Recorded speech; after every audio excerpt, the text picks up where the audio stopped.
What's up mga kamoto? Bali, maintenance day ng ating motor ngayon, si Valentin. Bali yan ang kanyang naitakbo, 5,424. Teka, kunin natin sa compartment yung kung kailan tayo last na nagpa-change oil. Kung ilan yung odometer niya. Bali, ito yung last na change oil natin, nakaraan. Ito yung last. Bali yung odo niya ay nasa 3,896. Ayan.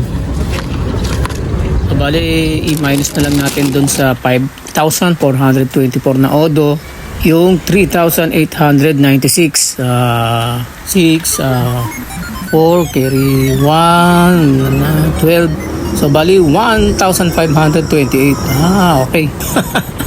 Then nag-calculator tayo syempre. Kaya bali magpapa-change oil na tayo kasi 1.5 na yung ating tinakbo. Yung iba nga sabi nila every 1,000 daw sila.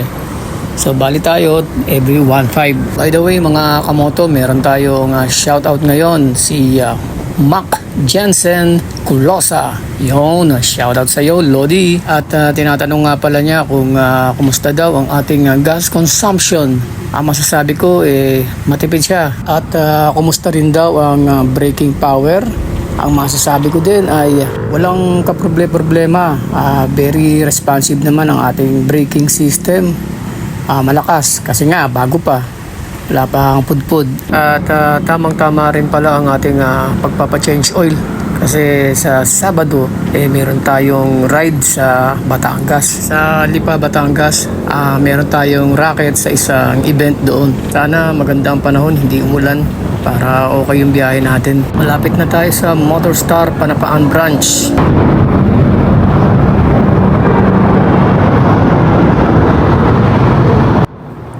Ayun yung mekaniko nila. Buti na andyan, na-tsempohan natin.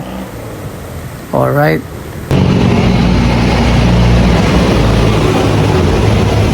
Ayan, merong ino-overhaul si Idol. Papa-change oil sana ako Papa-change oil. Alright.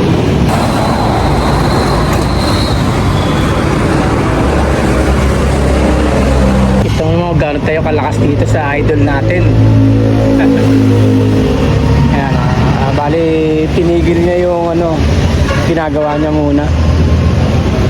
Siyempre unahin niya yung natin.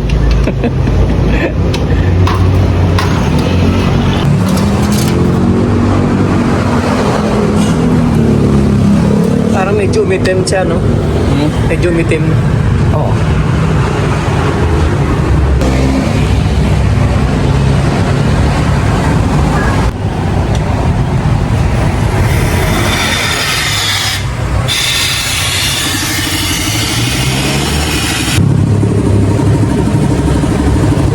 Wala naman.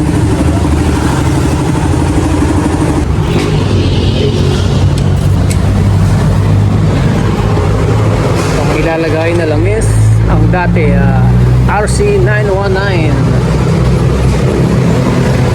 20W by 50.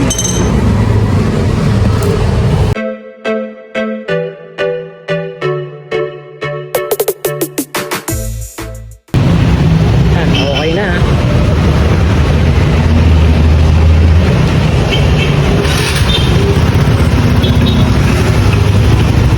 Yun, okay na. Tapos na tayong magpa-change oil. Bali, sa susunod nating balik, magpapalit tayo ng gear oil. Ganito mangyayaring tunog. Narinig nyo? Ayan. Kaya kailangan alagaan sa gear oil. Thank you. Sige boss, salamat po. Ayan.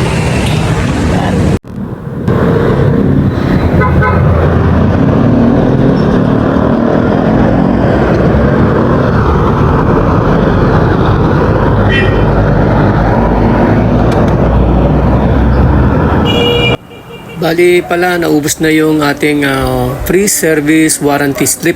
Yung bali pinipila pa nila every time na nagpapa-change oil tayo na libre.